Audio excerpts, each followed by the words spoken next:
మీరు చూస్తున్నట్టయితే ఈరోజు మనం ఫాల్ సీలింగ్ వైరింగ్లో లైటింగ్స్ అనేది పెడుతున్నాం. కొన్నిసార్లు ఏంటంటే ఇప్పుడు వైర్లు అనేవి లోపల ఉండిపోతాయి. దానివల్ల ఓనర్ ఏమో కటింగ్ చేయొద్దు అంటాడు.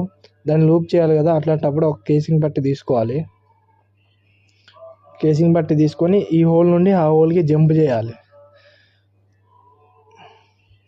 ఎట్లా అంటే చూపిస్తా. ఇట్లా కేసింగ్ పట్టి తీసుకొని హోల్లోకి అటు పుష్ చేయాలి. ముందే వైర్ పెట్టేసుకోవాలి, అంటే ఇంకో స్టాండ్ అవసరం ఉండదు.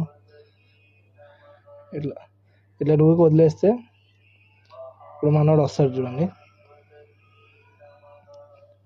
హీరో చేసేయి, పెద్ద ఎలక్ట్రీషియన్ నేనే. ఇట్లా సింపుల్గా అయిపోతుంది. ఇక్కడ నుండి కేసింగ్ పట్టి నూకేస్తే అక్కడ హోల్లో చేయబెట్టి తీసేసుకొని ఇక్కడ లూపింగ్ చేసుకోవచ్చు, ఈజీగా అయిపోతుంది. చూస్తున్నా సింపుల్గా ఇట్లా చేసేసుకోవచ్చు.